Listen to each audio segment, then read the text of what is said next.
Here I have CUBOT Tablet Tab 10, and today I'm going to show you how to change volume buttons function in camera on this device.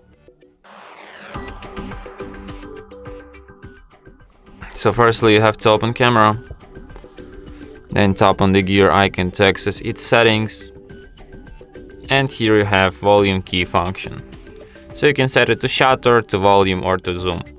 So let's set it to zoom and try this feature out. So like as you can see now with volume buttons I can let me find something.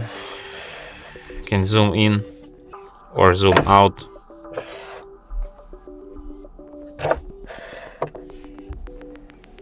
Into this flower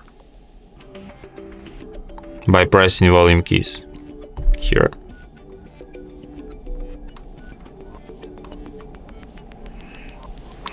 So yeah, and that's it. Thanks for watching. If you find this tutorial useful, don't forget to hit that like button and subscribe to our channel.